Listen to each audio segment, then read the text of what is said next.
Hello, beautiful people on the other side of the screen. You are now tuned into Audiotree Live. Today is Wednesday, October 18th, and I am your host, Psalm 1. If you're sitting out there watching these Audiotree videos and you're not subscribed, that is pure insanity. Remedy that right now and subscribe. It takes like 2 seconds. 2 seconds out of your beautiful life. And while you're at it, follow Audiotree on Spotify, Bandcamp, or wherever you bang your music. Today we have John in studio straight out of South London. Is this sensational or mundane, monstrous or simply beautiful? These self-reliant post-punk princes know how to pulverize an instrument or two and question our ideas about categorizing not only musical genres, but the moments in our lives. Honestly, they just go incredibly hard, and they've come a long way to play with us today, and we're really excited to have them here in studio. Ladies, and gentlemen, please welcome John.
We're here with John and Johnny, better known as John. I'm struggling to get those names correct, but I think I'm in a pocket there. Yeah, it's a hard one, isn't it?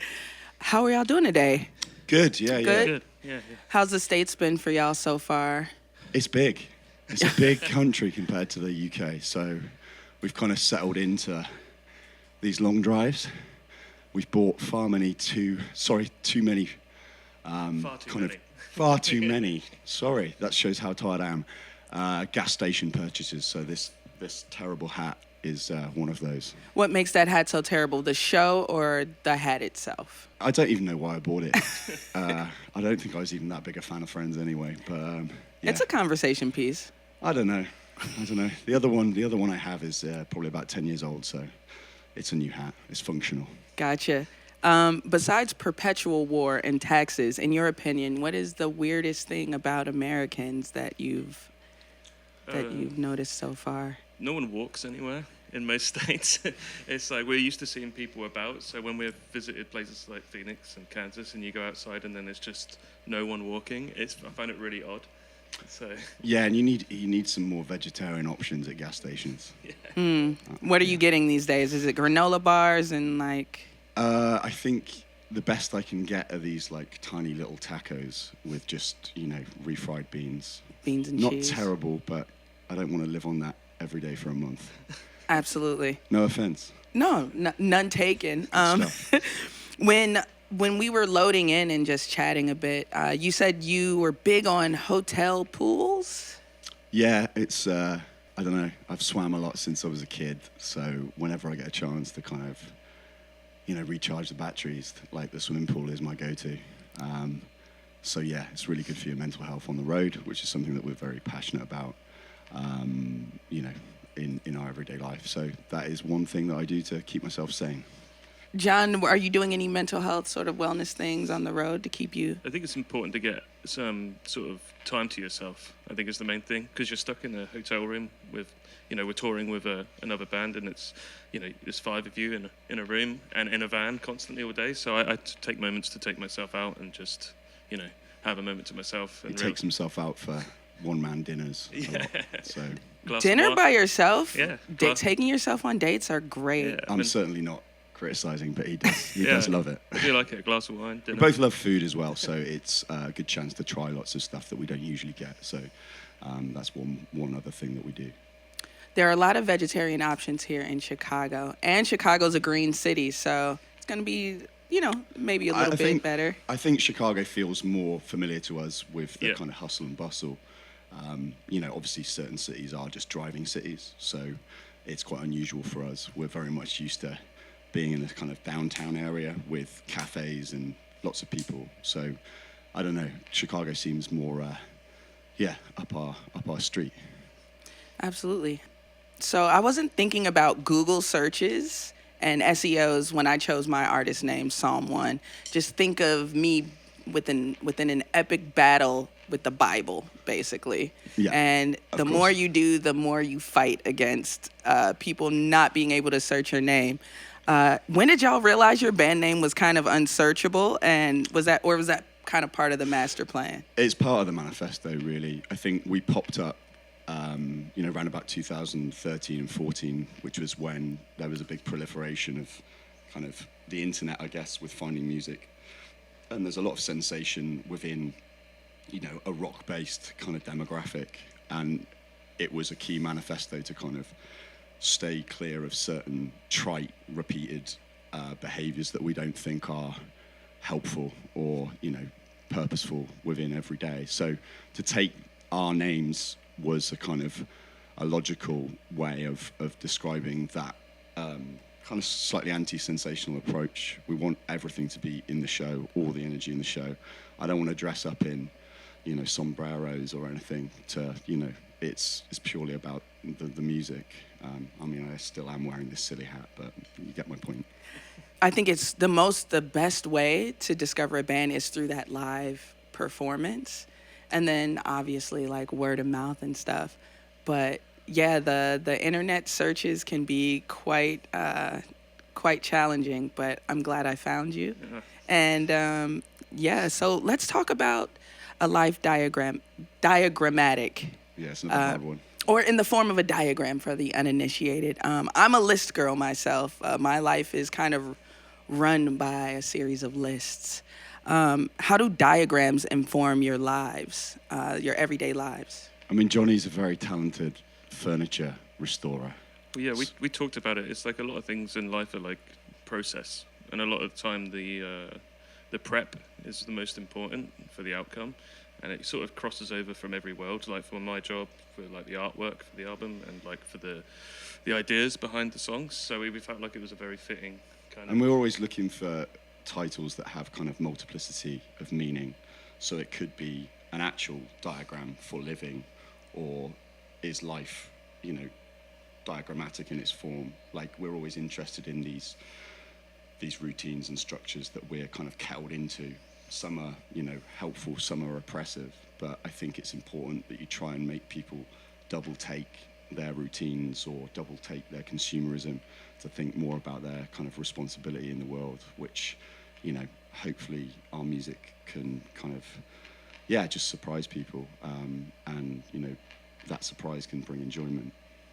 Absolutely. There is a kind of beauty in the mundane if you are open to the inspiration of it. Exactly. Yeah. Your cover art was really interesting to me, and I had to just break down and ask you, what is it? Yeah, it's a similar approach. I've kind of made all the artwork in discussion with Johnny for everything that we've ever done. And this particular album is just a kind of discarded boiler that I found on the street. So again, we're very much like this in the studio. We will, we're always looking and listening, and the stuff is out there. You just have to be ready to strike when it appears. So in the studio, you might play a mistake, and that mistake might be the best thing that's happened to the song. So in a similar way, the artwork kind of mirrors that. We're always looking for these kind of needle in a haystack moments that kind of alleviate out of the mundane. So that was one moment. And the only other thing to say is that we kind of tend to make the artwork alongside the music, so it builds this world.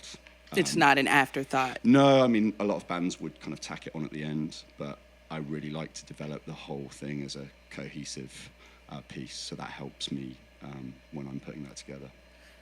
Let's dive a little bit more into your non-musical influences. Obviously, you have a visual and you have a literary influence in the Ridley Scott Walker. That's from a book, correct? Yeah, it's a book by Russell Hoban, which is just an amazing piece of art, I guess. It's written in a fictional language, which you kind of, the more you read, the more you get an idea of this type of speak. But it's set in a post-nuclear future, which actually feels a bit like the past. It's kind of the regression of our kind of contemporary. So I'm just interested in how that kind of process of history and how we kind of push forward into a future, I guess. That's very interesting. I actually got into a Will Smith movie marathon the other day, and I rewatched I, Robot. Have you ever seen this movie? A long time ago, I think, but yeah. Time ago. It's set in 2035, but they're doing stuff like swiping badges to pay for things, which we already do. Yeah. Personal robots, which some of us already have. And the best one for me was a $30 steak at a shitty diner. That's already happening. I went to a shitty diner last week, and the steak and eggs was $30. I was like, wow, inflation is... How much did you pay the other day? I don't know. You had a steak? Yeah, it was 25% off on Mondays, so... So there we go. You got that discount. Yeah, exactly. How deep are we into an apocalyptic landscape right now? It's hard to say. I think there is obviously a lot of oppressive problems that we need to respond to imminently. And yeah, I think it's a responsibility of artists to kind of point towards and, as I said before, make people try and double take their responsibility in the world. Not necessarily in a direct way, kind of forcing views down people's throats. But I think if you can surprise people within art, then you've already got them kind of thinking. And it's hard for me to say we're here on the scale, but there are lots of things that need to improve, and hopefully, we can find better ways to organize. Lots of signs, yeah, and we won't let AI take over music. We can't. No. I mean, I don't know. There's a real beauty in traveling around, the world with these things kind of just imbued in you. And I think we both really appreciate the fact that we have these things that we've made up that just are contained within the vessel of our bodies, and that you can kind of decant them out in a variety of places and rooms, and people can enjoy them. So I don't think anyone can get rid of that, and if they did, that would be stupid.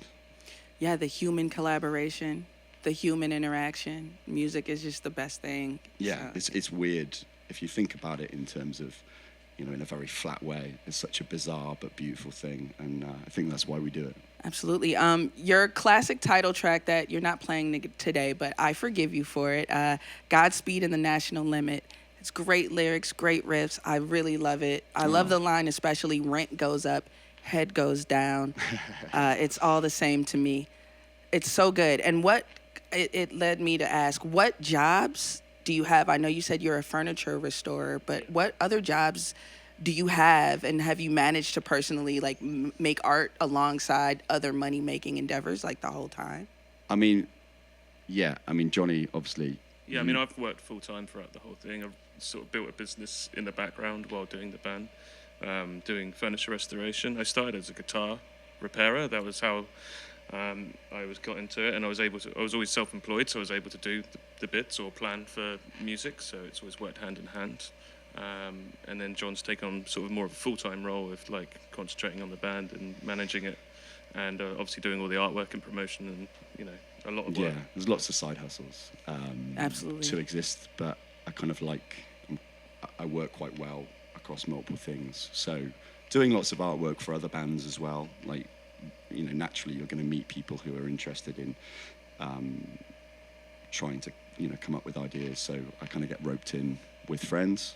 And I also kind of accidentally fell into some dog sitting as well. So that's a beautiful thing. That's helped me get out of my own head and take responsibility for, some other furry pals. But we saw Misha earlier, the Audiotree cutie. Misha's the best. Oh, no, yeah, I've already picked her up. I like the jacket.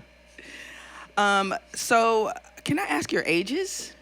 Yeah, I'm 35. Well, we're both 35. I'm 36 soon, so we're not getting any younger. So you understand an analog life? Yeah. We were there before the internet really took control, and yeah, it's interesting. We lived through quite a lot of things, like obviously the movement into mobile technology. I remember a friend giving me a beta version of Spotify, went and saying, "This is going to change the world." And obviously, there's many opinions about Spotify now, absolutely. Which we hold, but it's just interesting to see, how we've kind of grown through that.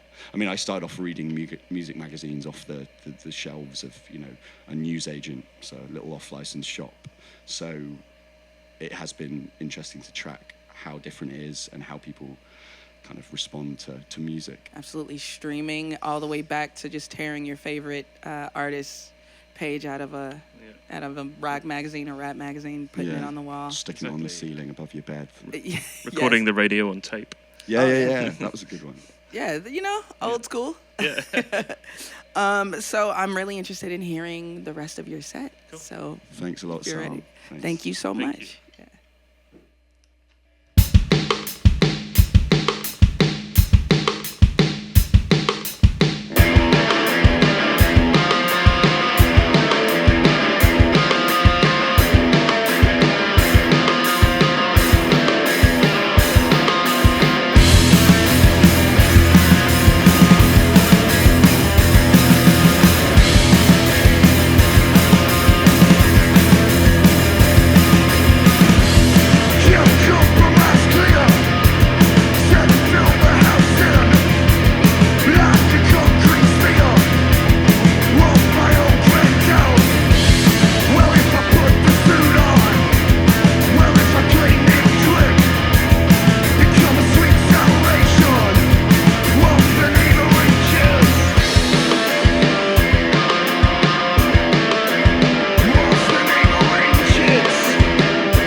A very big thank you to John for blessing us in studio today. And as always, major love to everyone here at Audiotree, spreading the gospel of live music. This four-armed, four-legged, two-headed, world-building monster is on a U.S.-Canadian tour right now, crushing everything in sight. So please make sure to grab tickets to see John when they're in your area. Also, get into their latest album, A Life Diagrammatic, but make sure to listen multiple times. Once again, likes are good, but subscribing to Audiotree means you get these dope videos at the top of your feed as soon as they drop, so make sure to do that.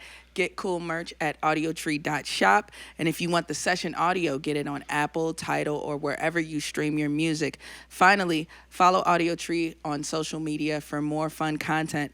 I'm Psalm 1, and I'm here for good music and good conversation. Till next time, stay dangerous. Peace.